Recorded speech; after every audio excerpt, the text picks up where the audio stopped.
जैसे कि पिछले वीडियो में हम लोगों ने इलेक्ट्रोस्टैटिक का फर्स्ट लेक्चर स्टार्ट किया, जिसके अंदर हम लोग इलेक्ट्रिक चार्ज के बारे में हम लोगों ने स्टडी की और उस स्टडी को हम लोग आगे बढ़ाते हुए आज हम पढ़ने वाले हैं गोल्ड लीफ इलेक्ट्रोस्कोप डिवाइस है। ये गोल्ड लीफ इलेक्ट्रोस्कोप क्या होते हैं, उससे पहले थोड़ा सा मैं रिवीजन बता देता हूँ आपको।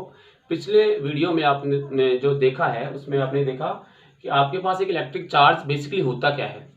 इलेक्ट्रिक चार्ज जो है वो एक प्रॉपर्टी होती है किसी भी मटेरियल की, किसी भी मैटर की एक प्रॉपर्टी होती है जिसके कारण उस मैटर में एक पावर आ जाती है, एक फोर्स आ जाता है, जिससे वो चीज़ों को अपनी तरफ अट्रैक्ट कर पाता है और या फिर वो रिपेल कर पाता है। ये जो चीज़ हमने देखी है उसको हम इलेक्ट्रिक चार्ज कहते हैं। ठीक, अब ये क्या चीज़ है, हम जानना चाहते हैं कि जो इलेक्ट्रिक चार्ज हमने पढ़ा है वो इलेक्ट्रिक चार्ज क्या उस इलेक्ट्रिक चार्ज को हम लोग देख सकते हैं या महसूस कर सकते हैं, या मैं बोलूँ तो इसको हम लोग डिटेक्शन कर सकते हैं क्या उसका। उसके लिए हमारे पास एक डिवाइस है, उसका नाम है gold leaf electroscope. Gold leaf electroscope के लिए जैसे मैंने लिख रखा है कि for detecting the presence of electric charge and it's polarity, कि इलेक्ट्रिक चार्ज जो है वो है या नहीं है और उसकी पोलैरिटी कैसी है, वो पॉजिटिव है या फिर नेगेटिव है। तो इसके लिए हम लोग क्या काम में लेते हैं, गोल्ड लीफ इलेक्ट्रोस्कोप।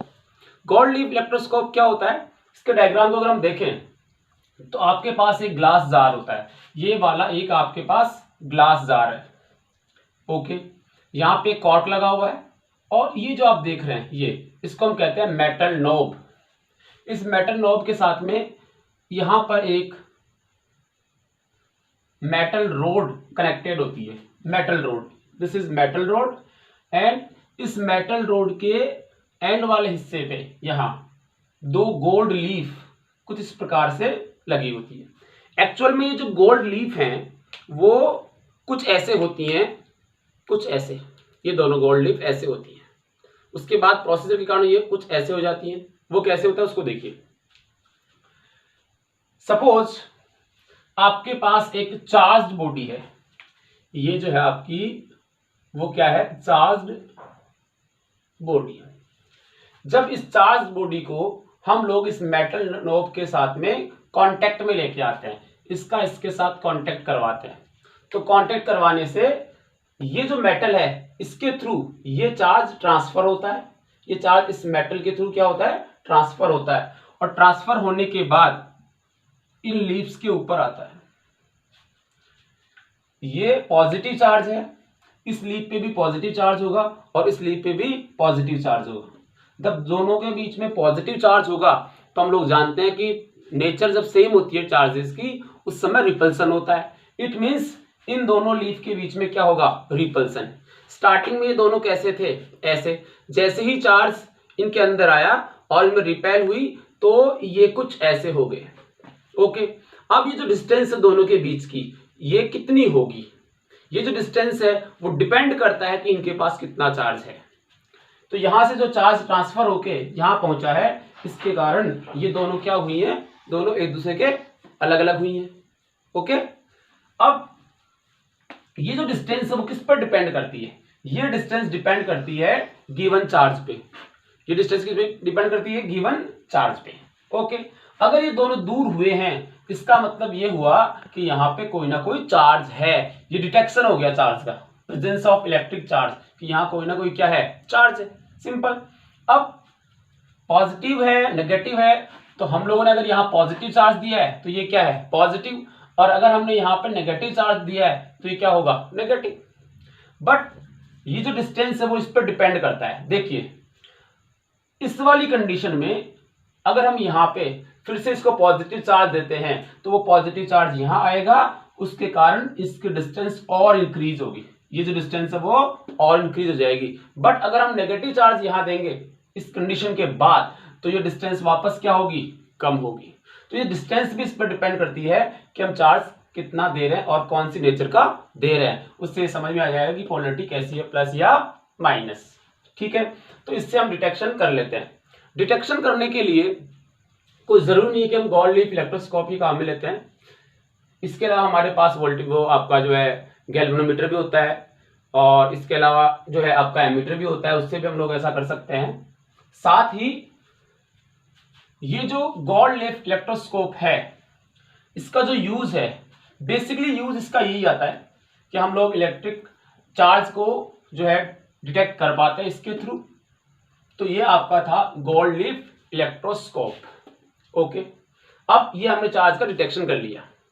अब इसमें कुछ चीजें हमारे सामने हैं, जैसे ये जो चार्ज है यहाँ पे चार्ज बॉडी के पास, this charge is transferred from this metal rod, it means if we have insulator at here, then कोई भी चार्ज यहां से ट्रांसफर नहीं होता। Okay, it means metal rod is what? Conductor. Metal rod is what? Conductor, it's not a insulator. That's why charge is transform from this point to this gold leaf, right. तो अब हमारे सामने नई दो चीजें आती हैं, वह है आपका कि what is conductor, what is conductor and what is insulator, what is conductor and what is insulator. इसके लिए सिंपल सा हम एग्जांपल लेते हैं। देखिए, पिछले लेक्चर में हमने क्या देखा था, जब हम किसी बॉडी को रब करते हैं, इस सरफेस से करें, इससे सरफेस से करें, या अपने बालों से रब करते हैं, किसी भी दूसरे एलिमेंट से रब करते हैं, तो इसके पास एक पावर आ जाती है। और वो पावर क्या होती है कि ये छोटे छोटे जो आपके डस्ट के पार्टिकल्स होते हैं या कागज के जो टुकड़े होते हैं, उन सबको क्या करता है? अपनी ओर अट्रैक्ट करता है। इसका मतलब उसके पास पावर आ गई। बट वो पावर कब आई? तो मैंने कहा था या प्लास्टिक था, उस समय उसके पास ये पावर आई। अगर मैं इसकी जगह पे कोई मेटल लेता, जैसे मान लो आयरन की रोड लेता, और आयरन की रोड को लेके मैं अपने बालों में उसको इस प्रकार से रब करता, और उसके बाद उस आयरन की रोड को मैं क्या करता, यहां पे सरफेस के ऊपर टिन्नी पार्टिकल्स हैं, डस्ट के पार्टिकल्स हैं, वो रखे हुए थे। मैंने आयरन की रोड ली, उसको रब किया और यहां लेके आया। तो हम क्या देखते हैं, यहां से कोई भी पार्टिकल इस रोड के की तरफ अट्रैक्ट नहीं होता है। वाई? बल्कि हमने तो इसको चार्ज किया था ना। अगर ये प्लास्टिक होता तो ये क्या करता, इसको अट्रैक्ट करता। बट ये मेटल रोड थी, आयरन रोड थी, इसको हमने रब किया, इसके बाद चार्ज तो आया, बट वो चार्ज आया फिर भी ये इसको क्या नहीं कर रहा, अट्रैक्ट नहीं कर रहा। वाई? उसका रीजन समझिए। ये अपने आप में अगर मेटल है तो इसमें चार्ज का ट्रांसफर होता है। चार्ज का क्या होता है? ट्रांसफर।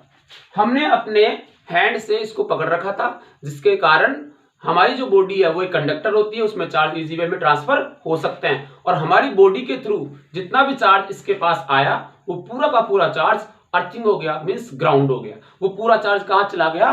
ग्राउंड में चला गया। इसलिए इसके पास कोई चार्ज नहीं रहा। एक्चुअल में इसके पास चार्ज आया था बाय रबिंग, बट वो चार्ज इसके पास अब नहीं रहा, इसलिए इसके पास ये पावर भी नहीं रही। तो आप यहां से समझ पाएंगे कि कंडक्टर का मीनिंग क्या है, जिसमें चार्ज इजी वे में फ्लो होता है। ये चार्ज का एक पाथ होता है जिसके थ्रू चार्ज क्या कर सकता है? ट्रांसफर या ट्रेवल कर सकता है, उसको हम कंडक्टर कहेंगे।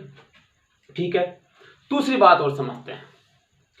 अगर हम किसी कंडक्टर को चार्ज देते हैं तो उस वाले केस में वो चार्ज कहां रहता है, और जब हम किसी इंसुलेटर को चार्ज देते हैं तो इंसुलेटर में वो चार्ज कहां रहता है। ये दो इंपॉर्टेंट थिंग्स देखिए।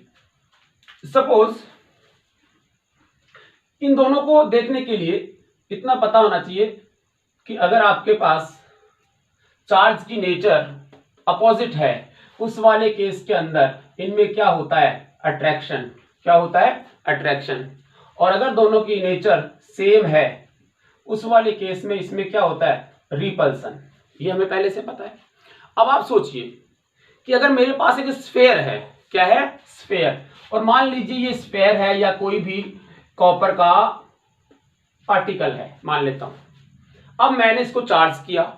इसको चार्ज करने का कैसे तरीका है कि या तो इससे लैक ऑफ जो है इलेक्ट्रॉन हो सकते हैं, इससे इलेक्ट्रॉन्स को ले ले या इसको इलेक्ट्रॉन दे दे। अगर मैं इससे इलेक्ट्रॉन ले लेता हूं तो इसके पास क्या रिमेनिंग होगा? Positive charge. क्या रिमेनिंग रहेगा इसके पास? Positive charge. वो पॉजिटिव चार्ज इसमें पूरे में ट्रांसफर हो सकता है। But we know very well, जब आपके पास सेम नेचर के चार्ज होते हैं तो इनमें क्या होता है? रिपल्सन। और जब इसमें पूरे में पॉजिटिव चार्ज होंगे ऐसे, तो उनमें क्या होगा, रिपल्सन होगा। अब रिपल्सन होंगे तो क्या होगा, ये चार्ज दूर दूर जाएंगे, रिपल्सिव फोर्स लगेगा और ये चार्ज कहां जाएंगे, दूर दूर जाएंगे। जब ये दूर दूर जाने की कोशिश करेंगे तो यहां तो नहीं रहेंगे, कहां तक आ सकते हैं ये, इसकी सरफेस पे। कहां पे आएंगे भाई, इसकी सरफेस पे। It means whenever we charge a conductor, its complete charge is distribute its surface only. चाहे ये आपका सॉलिड हो, सॉलिड स्फीयर हो, और चाहे ये आपका होलो स्फीयर हो, होलो स्फीयर। अगर होलो स्फीयर होगा तब भी चार्ज कहां होगा, सरफेस पे। और अगर ये सॉलिड है तब भी चार्ज कहां होगा, स्फीयर पे। It means inside a solid sphere और inside a hollow sphere there is a no charge. It means net charge Q inside is equals to 0 and this Q is equals to 0। तो ये आपको हमेशा याद रखना है कि कंडक्टर जो बॉडीज होती हैं उनको जितना भी चार्ज देते हैं वो कंप्लीट चार्ज कहां चला जाता है, आंसर है सरफेस पे, due to repulsion of same nature charges. Same nature के जो चार्जेस होते हैं उनमें रिपल्सन के कारण ऐसा होता है। तो these are the conductors. Second thing, insulator. Insulator में हमने क्या देखा है, इंसुलेटर में चार्ज जो है वो फ्लो नहीं होता।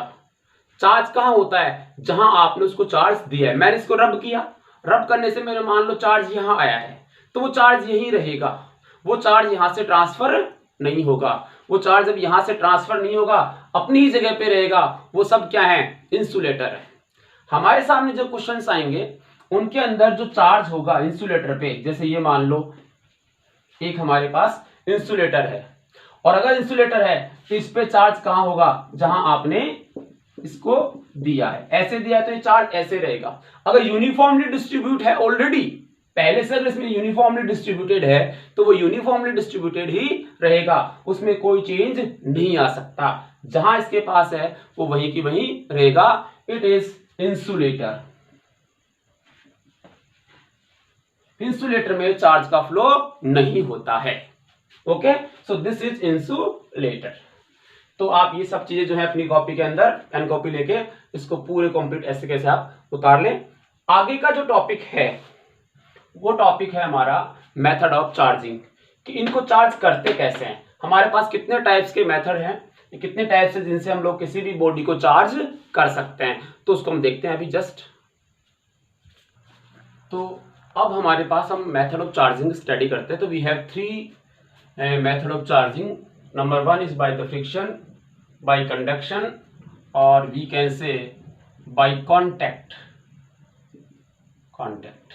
and third one is by induction. We will study one by one. First, by friction.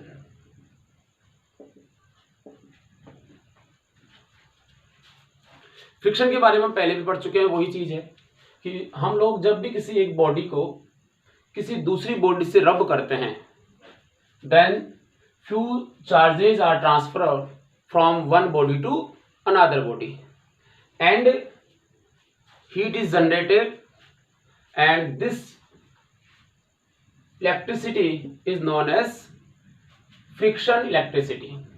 Means ये हुआ कि जब आप किन्हीं दो बॉडी को 1 और 2 इन दोनों को रब करते हो, इन दोनों को क्या करते हो, रब करते हो, उस वाले केस में फ्यू इलेक्ट्रॉन्स इस पे से इसमें ट्रांसफर हो सकते हैं या इस पर से इसमें ट्रांसफर होते हैं। जब इलेक्ट्रॉन्स ट्रांसफर होते हैं तो हमें अच्छी तरह से पता है कि वो सब साथ में मास लेके जाते हैं। मीन्स कोई भी चार्ज विदाउट मास पॉसिबल नहीं है, कोई भी चार्ज विदाउट मास पॉसिबल नहीं है। तो फ्रिक्शन के केस के अंदर जब हम लोग रब करते हैं दो बॉडीज को, उस वाले केस के अंदर ट्रांसफर होता है इलेक्ट्रॉन्स का, साथ में ट्रांसफर होता है मास का। जब मास का ट्रांसफर होगा तो एक बॉडी का मास कम होगा और दूसरी बॉडी का मास इंक्रीज होगा, और वो जो मास ट्रांसफर होता है दैट इज डेल्टा m। कितना होता है वो, तो number of electron transfer from one body to another body and mass of one electron. Mass of 1 electron. ये हमारा फॉर्मूला था, इसमें ये रीजन। अगला देखें by conduction, very important by conduction. देखिए इसका एक एग्जांपल अगर हम ले फ्रिक्शन वाला, कि फ्रिक्शन से चार्ज जनरेट होता है, सिंपल एग्जांपल हम क्लाउड्स का ले सकते हैं। बारिश के दिनों में जब क्लाउड्स आपस में फ्रिक्शन करते हैं और फ्रिक्शन के कारण उसमें चार्ज जनरेट होता है, और वो जो चार्ज होता है उसका अमाउंट बहुत ज्यादा होता है, बहुत ज्यादा हाई वोल्टेज का वो चार्ज जनरेट होता है, और उसके कारण जो है आवाज भी आती है, और वो जब अर्थ पे उस पे जब कोई पाथ मिलता है तो वो अर्थ के थ्रू जो है खत्म भी हो जाता है। तो वो जो चार्ज इसमें जनरेट होता है वो किसके कारण होता है क्लाउड्स के अंदर? By the friction. Okay, second देखिए बाई कंडक्शन, इंपॉर्टेंट है। कंडक्शन और कांटेक्ट, इसके बारे में हमें समझना है। इसको समझने के लिए आप देखिए एक एग्जांपल लेते हैं हम लोग। हमारे पास ये एक बॉडी है, ये जो बॉडी है वो है मेटल, स्पेशली फॉर मेटल्स के लिए है, मेटल है। ये हमारे पास दूसरी बॉडी है, ये भी मेटल है। सपोज इस पे कोई चार्ज है, दिस इज QA। इस पे चार्ज हो भी सकता है और नहीं भी हो सकता, न्यूट्रल भी मान सकते हैं। जैसे मान लो मैं न्यूट्रल मान लेता हूं इसको। इस पे चार्ज कितना? Q। इस पे कितना चार्ज? 0, मीन्स न्यूट्रल बॉडी है। पहले से आप जानते हो न्यूट्रल का मतलब क्या होता है कि number of proton and number of electrons both are same, उसको हम लोग बोलेंगे न्यूट्रल बॉडी। अब इनके बीच में अगर हम कांटेक्ट करवाते हैं ये किसी कंडक्टिंग वायर से, या फिर दोनों को साथ रख के हम कर दें, तो उस वाले केस में एक्चुअल में क्या होता है कि इनके बीच में चार्जेस का ट्रांसफर होता है। जब हम दो बॉडीज को आपस में कनेक्ट करते हैं तो उनके बीच में चार्ज का ट्रांसफर होता है। वाई? तो चार्ज का ट्रांसफर होने का एक रीजन है, वो रीजन है इसका potential difference. Potential difference, due to potential difference charges are transform from one body to another body. Right? कब तक ये चार्ज ट्रांसफर कब तक होगा? तो आंसर है जब तक दोनों का जो पोटेंशियल है, दोनों का पोटेंशियल क्या नहीं हो जाए? सेम नहीं हो जाए। जब तक दोनों का पोटेंशियल सेम नहीं हो जाए तब तक इसका जो है चार्ज का ट्रांसफर होता रहता है। इस पे कोई चार्ज था तो इसका कोई पोटेंशियल था, इस पे चार्ज 0 है, न्यूट्रल है, नेट चार्ज 0 है, तो इसका पोटेंशियल कितना है? 0। सो ये हाई पोटेंशियल पे है और ये लो पोटेंशियल पे है, और उसके कारण चार्ज का क्या होता है? ट्रांसफर होता है। अब जो चार्ज का ट्रांसफर हो रहा है वो किस पर डिपेंड करता है? तो एक तो हमने पोटेंशियल के लिए बोला कि चार्ज का ट्रांसफर जो है पोटेंशियल के कारण हो रहा है, बट कितना चार्ज इस बॉडी के पास होगा और कितना चार्ज इस बॉडी के पास होगा, उसके लिए समझे, वो डिपेंड करता है इसकी कैपेसिटी पे। किस पर डिपेंड करता है? इसकी कैपेसिटी पे। सपोज अगर आपके मेटल स्फेरिकल शेप के हैं, कैसे हैं? स्फेरिकल शेप के, उस वाले केस में charge is directly proportional to radius of the sphere.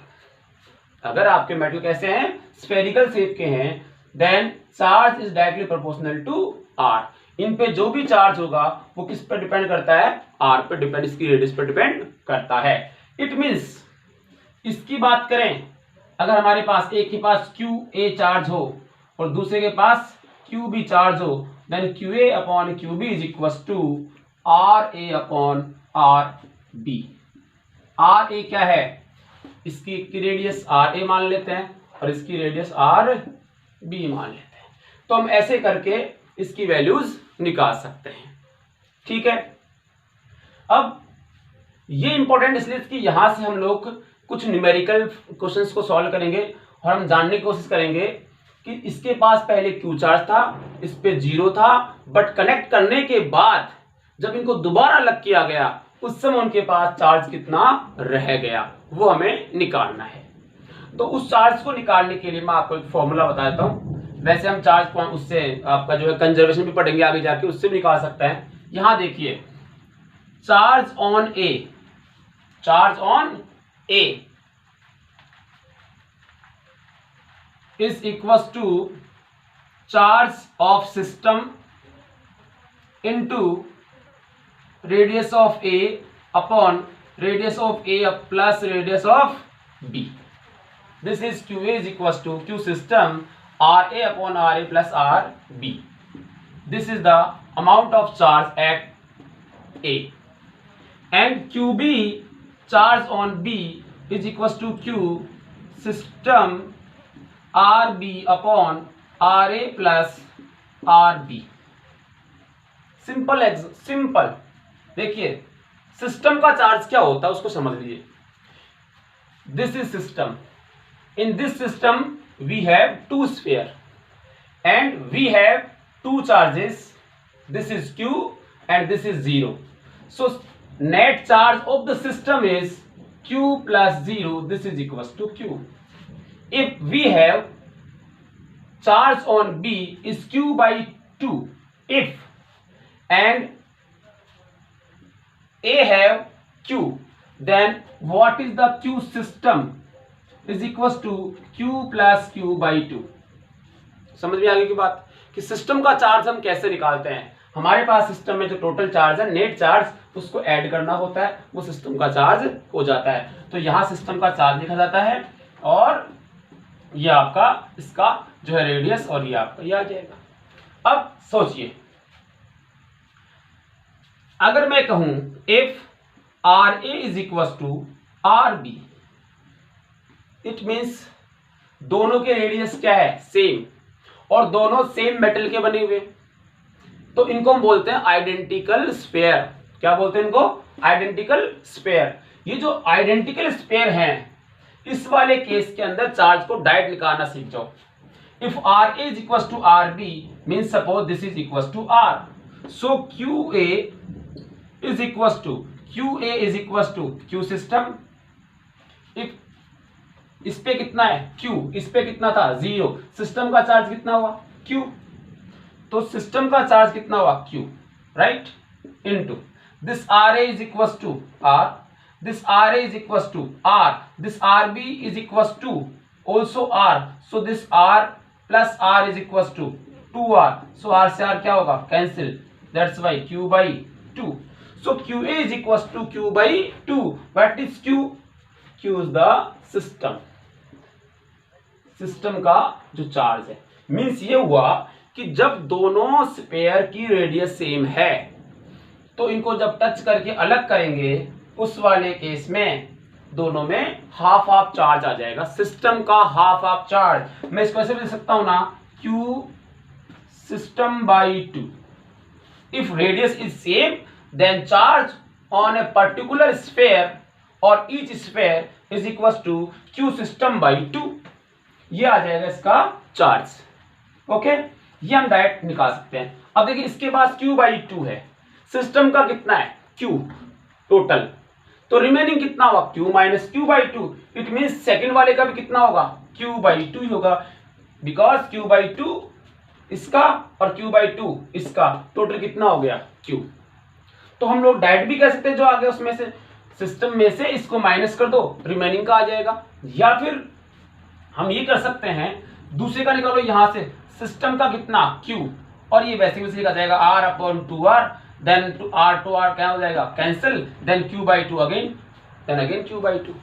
सो हमें हमेशा याद रखना है कि आइडेंटिकल हो तो सिस्टम के चार्ज को ऐड कर लो, टोटल सिस्टम का चार्ज ले लो और दोनों में हाफ हाफ डिवाइड कर दो और दोनों स्फीयर को अलग अलग कर लो तो उनके पास हाफ हाफ जो है चार्ज आ जाएगा। ठीक है, ये आप कर सकते हो। अब इसको आप लिख लें अपनी कॉपी के अंदर, कुछ क्वेश्चंस और करके देखते हैं हम, आप पॉज करके लिख सकते हैं, कोई दिक्कत नहीं, आगे चलते हैं। एक क्वेश्चन ले लेते हैं हम लोग और उसका आप आंसर निकाल के बताओगे मुझे। मैं उसके दो तरीके बताऊंगा, एक आपको बताऊंगा फॉर्मूले से और एक कॉन्सेप्चुअल। देखिए एक एग्जांपल लेते हैं। Suppose we have a sphere and its radius is 10 centimeter, 10 centimeter. This is the second sphere, radius is 30 centimeter. Suppose this is 25 coulomb. Coulomb is a unit of charge, charge की unit है, plus जो है मान लेता हूं मैं 15 coulomb, इस पे चार्ज है 25 कूलम, इस पे चार्ज है इसकी 10 सेंटीमीटर, इसकी 30 सेंटीमीटर है। ओके, अब हमसे ये कहा गया है कि find the charge on A and B। कब? व्हेन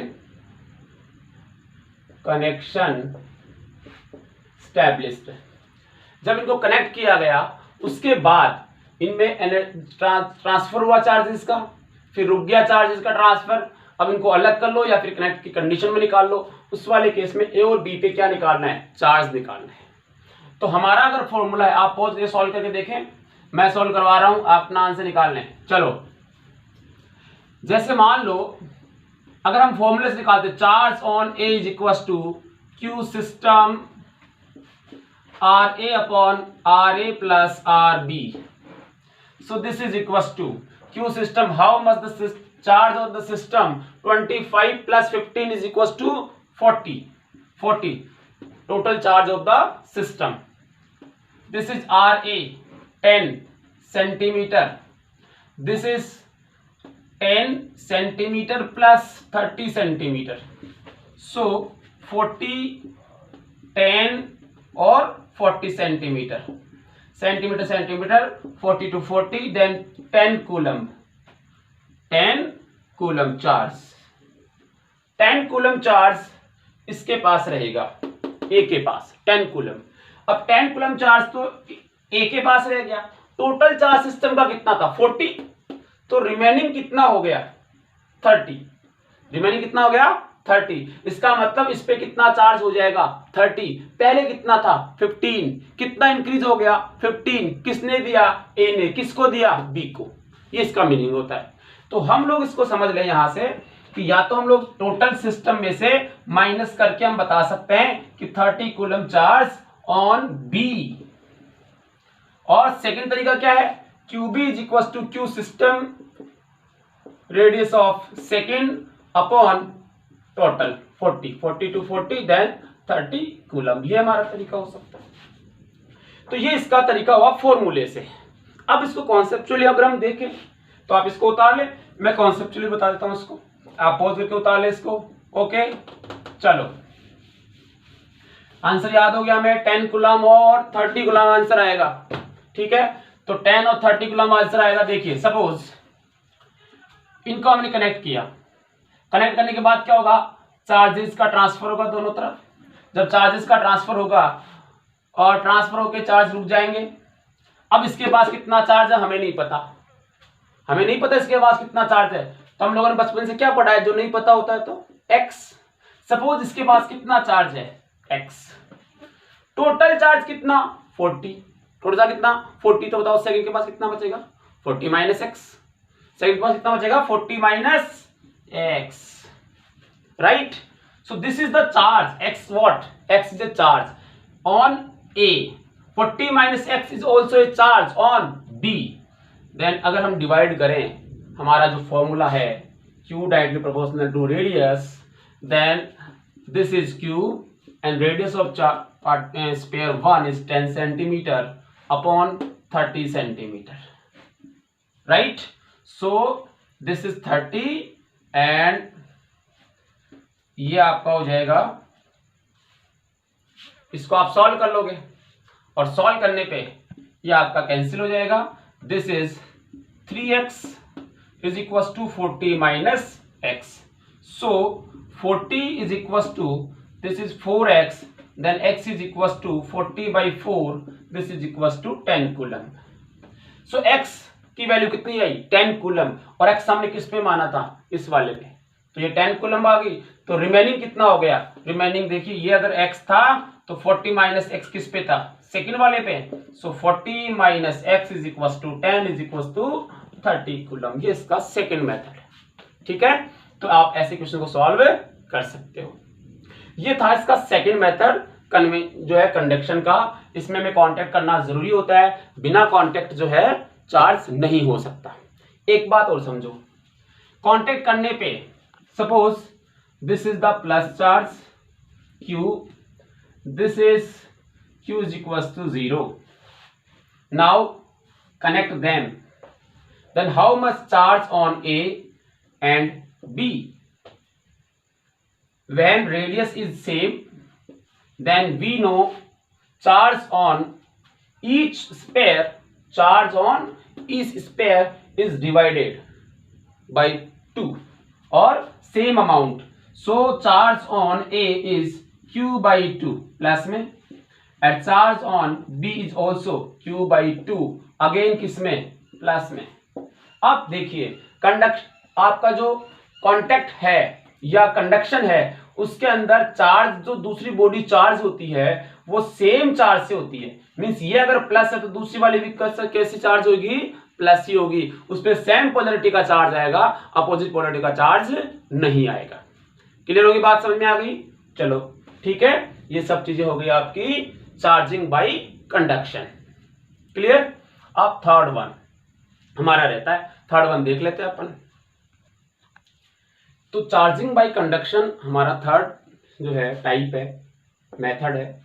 बट इसको समझने से पहले एक चीज और मेरे को याद आ रही है, वो है जिसे हम लोगों ने कंडक्शन पढ़ा, ये इंडक्शन है, वो कंडक्शन पढ़ा था हमने. इसमें एक क्वेश्चन है आपके सामने.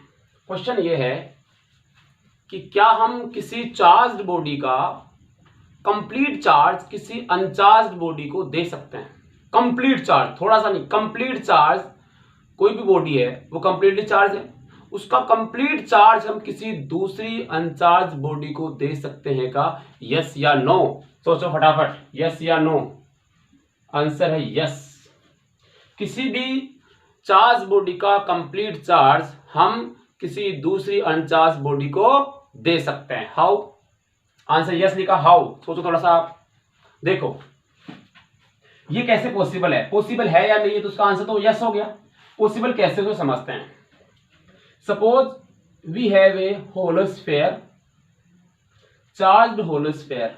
It means complete charge, sorry charge भी नहीं लेंगे तब भी कोई दिक्कत नहीं है, चार्ज लेंगे तब भी कोई दिक्कत नहीं है. दोनों के लिए आंसर राइट होगा. Suppose this is uncharged hollow sphere, uncharged hollow sphere. Okay. अब हमने क्या किया, एक चार्ज्ड बॉडी ली. This is plus charged body.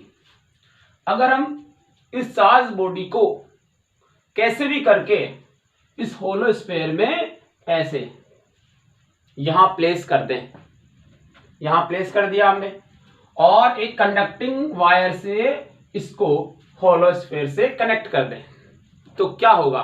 पहली चीज, this is plus charge body, positively charge body, same nature, it means repel to each other.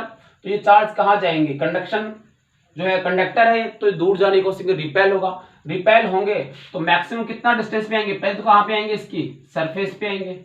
So this is surface, surface पे आएंगे मींस इसकी सरफेस पे आएंगे. बट इनको ये कंडक्टिंग वायर फिर से एक पाथ प्रोवाइड करवाएगा और उसके कारण ये और डिस्टेंस पे जाएंगे और किस पे आ जाएंगे? बाहर वाले होलो स्फीयर की सरफेस पे आ जाएंगे कंप्लीटली.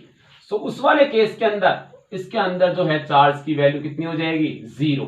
तो इस पे जितना भी चार्ज था सपोज Q, वो पूरा किस पे आ गया? इस पे आ गया. ठीक है ना? तो वैसा हो सकता है. ये तब होगा, ये कंडक्टर होगा तब. अगर ये कंडक्टर नहीं है तो टोटल Q यहां नहीं आएगा, फिर कुछ वैल्यूज की आएगी. ठीक है, ये इसका आंसर हुआ. तो हम लोग चार्ज कर सकते हैं बॉडी को. ओके, चलिए अब हम बात करते हैं चार्जिंग बाय इंडक्शन की. चार्जिंग बाय इंडक्शन में सबसे इंपॉर्टेंट थिंग है, इंडक्शन का मीनिंग क्या होता है. इससे पहले वाले में कांटेक्ट हो रहा था, तो उसमें क्या हो रहा था कि चार्ज करने के लिए कांटेक्ट जरूरी था. किसी भी बॉडी को चार्ज करने के लिए किसकी जरूरत पड़ रही थी? कांटेक्ट की. बट विदाउट कांटेक्ट भी हम लोग क्या कर सकते हैं? किसी दूसरी बॉडी को चार्ज कर सकते हैं. दूसरे को दूर से हम चार्ज कर सकते हैं. कैसे, उसको समझ लेते हैं. देखिए, suppose we have a sphere, this is uncharged और ये इंसुलेटेड स्टैंड पे रखा हुआ है, ये इंसुलेटर पे रखा हुआ है. अब हमने क्या किया, ध्यान देखना, ये अनचार्ज है, राइट। इसको क्या करना है, चार्ज करना है विदाउट कांटेक्ट, और विदाउट कांटेक्ट अगर ये चार्ज हो गया उसी का नाम क्या होगा, induction by charge, charging by induction. देखो कैसे करते हैं, हमने क्या किया, कोई चार्ज बॉडी ली, सपोज हमारे पास एक चार्ज बॉडी है ये, उसके ऊपर सपोज प्लस चार्ज है, ये माइनस भी हो सकता है, ये आपका प्लस चार्ज है। ये बॉडी जब हम लोग इसके पास लेके आएंगे जो अनचार्ज है, अनचार्ज का मीनिंग क्या होता है, तो आंसर है अनचार्ज का मीनिंग ये होता है कि अगर इसके पास प्लस में 4 हैं तो माइनस में भी कितने हैं, 4 है। इस वाले केस में हम इसको क्या बोलते हैं, अनचार्ज और न्यूट्रल, राइट। तो इसके पास नेट चार्ज कितना है, नेट चार्ज आंसर है 0, बट इसके पास नंबर ऑफ प्लस और number of minus are same. तो जब हम इसको, इस चार्ज बॉडी को इसके पास में लाएंगे, due two plus and minus attraction, plus में और माइनस में क्या होगा, अट्रैक्शन होगा। उस वाले केस के अंदर क्या होने वाला है, देखिए उस वाले केस के अंदर ये आपकी बॉडी थी जिसपे प्लस चार्ज था, पूरा सरफेस पे होता है कंडक्टिंग पे, और इसके जितने भी नेगेटिव थे वो नेगेटिव सब मूव करके चले गए, इसके पास आ गए, और पॉजिटिव थे वो रह गए वहां पे। तो नेगेटिव वाले इसके पास आ गए, इंसुलेटर स्टैंड पे रखा हुआ है ऐसे। अब आप देखिए इस प्लस में और इस माइनस में एक फोर्स काम कर रहा है, इस प्लस में इस माइनस में क्या एक फोर्स काम कर रहा है, तो यहां रुके हुए, इस प्लस में इस माइनस में इस प्रकार से ये फोर्स एनी टाइम काम कर रहा है। तो ये माइनस इस समय इधर रहेंगे इस फोर्स के कारण, बट नेक्स्ट इंस्टेंट पे हमने क्या किया, ये जो चार्ज बॉडी थी उसको वहीं की वहीं रखा, ये आपका माइनस भी यही था, बट हमने क्या किया, इसके साथ में इसको इधर वाले पार्ट को ग्राउंड कर दिया। क्या कर दिया हमने, ग्राउंड कर दिया। ग्राउंड करने से क्या हुआ, ये जो प्लस चार्ज था यहां पे वो न्यूट्रल हो गया, क्योंकि यहां अर्थ से इलेक्ट्रॉन जाता है और इस प्लस को न्यूट्रल कर देता है, प्लस को क्या करता है, न्यूट्रल कर देता है, इसलिए अब यहां पे ये न्यूट्रल हो गया। तो माइनस रिमेनिंग यहां पे रह गया, केवल माइनस। अब ये जो माइनस है वो इस एक तरफ ही है, तो हमने नेक्स्ट क्या किया, अगले स्टेप के अंदर इसको हटा दिया, ठीक है। पहले तो हम ऐसा करेंगे, इसको उठाएंगे, इतना करने के बाद पूरा चार्ज में चला गया, इस ग्राउंड को हटा दिया। ग्राउंड को हटाने के बाद हमने इसको उठाया, जैसे इसको आप साइड में ले जाओगे उस समय ये फोर्स नहीं रहेगा, ये इलेक्ट्रॉन बाहर नहीं आ सकता नेगेटिव वाला, क्योंकि यहाँ पे एयर है, एयर क्या होती है, इंसुलेटर होती है, तो इनके बीच में फोर्स तो लग रहा था। बट जैसे हमने इसको उठाया उस वाले केस में ये माइनस रह गए थे, बट माइनस क्या है, सब सेम नेचर के हैं, तो सेम नेचर के तो क्या होंगे, क्या होगा, रिपल्सन होगा, रिपल्सन होने क्या होगा, ये दूर दूर जाने की कोशिश करेंगे, और ये पूरे चार्ज जो है वो इस पर डिस्ट्रीब्यूट हो जाएगा यूनिफॉर्मली। यूनिफॉर्मली क्या हो जाएगा, डिस्ट्रीब्यूट हो जाएगा इसकी सरफेस पे, because this is the conductor. Okay, यहां इंपॉर्टेंट थिंग देखिए, आप जो इसके पास में बॉडी लेके आ रहे थे वो कैसी थी, पॉजिटिव चार्ज, पॉजिटिवली चार्ज थी, और आपने जिस बॉडी को चार्ज किया है वो कैसा मिला है, नेगेटिव।